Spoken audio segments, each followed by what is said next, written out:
আমার মেয়েকে দর্শন করলি, তোর এত বড় টাউন, আমি তোর ফাঁসিতে ঝুলামো, ফাঁসিতে। আরে রাখেন স্যার, আপনি আমাকে ফাঁসিতে ঝুলাইবেন? আপনার মেয়েকে আমি দর্শন করছি, আপনার ক্ষমতা আছে, সেই জন্য আপনি আমাকে নগদে ফাঁসিতে ঝুলাই দিতেছেন। আর দেশের মধ্যে যে চারদিক দিয়ে যে দর্শন হচ্ছে সেইটার খবর নাই আপনার? আপনাদের মতো বিচারক যারা আছে তারা কিন্তু চাইলে আপনারা বৈঠকে বসে এটার একটা রায় দিতে পারেন, যারা দর্শন করবে তাদেরকে ফাঁসিতে ঝুলিয়ে হত্যা করবেন। কিন্তু আপনারা তা করতেছেন না, আপনারা শুধু দেখতেছেন পানি কোন জায়গায় গিয়ে গড়ায় সেটা দেখতেছেন, কিন্তু পানি যে গড়াতে গড়াতে আপনার বাসার ভিতরে ঢুকে যাচ্ছে সেইটা আপনাদের খেয়াল নাই। আজকে দর্শনের পরিমাণ বাড়তেছে। একজন কর্মজীবী যখন তার মেয়েকে বাসায় রেখে বাইরে যাবে, রাস্তাতে একটা ছেলে হেঁটে যাবে, যখন মেয়েটাকে পছন্দ হবে, ভাল লাগবে, তখন কিন্তু রুমের ভিতরে এসে দর্শন করে চলে যাবে। কারণ যারা দর্শন করে তাদের শাস্তি হয় না।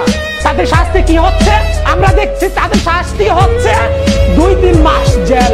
2-3 মাস জেল হওয়ার পর তারা ঠিকই বের হয়ে যাচ্ছে, ক্ষমতার জুড়ে।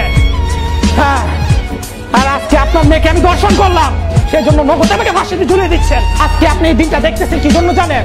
আপনাদের ভুলের জন্য।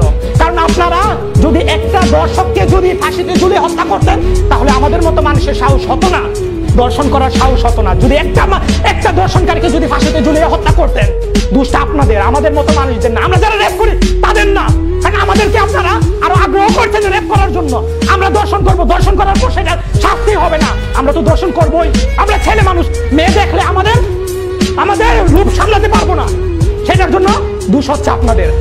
আপনারা বিচার একটা দর্শনকারীকে আপনারা ফাঁসিতে ঝুলিয়ে হত্যা করেন, দেখবেন আর একটা দর্শনকারীও সাহস পাবে না দর্শন করার। দোষ হচ্ছে আপনাদের। আমাকে ফাঁসিতে ঝুলাতে আসছে, তার জন্য তুই আমার মেয়েকে দর্শন করবি? ওর তো কোনো দোষ আসছিল না, তুই আমাকে শিখে দেওয়ার জন্য আমার মেয়েটাকে। এখন আমার মেয়ের কি হবে? আমার মেয়ের ইজ্জত কে ফিরিয়ে দেবে? আমি তো শিক্ষাও পাইছি, কিন্তু আমার মেয়েটা, বল আমার মেয়েটা। স্যার কান্না করেন না স্যার, আমি আপনার মেয়েকে দর্শন করি নাই, এটা আমাদের একটা পরিকল্পনা ছিল। তুই সত্যি বলতেছ? জি স্যার।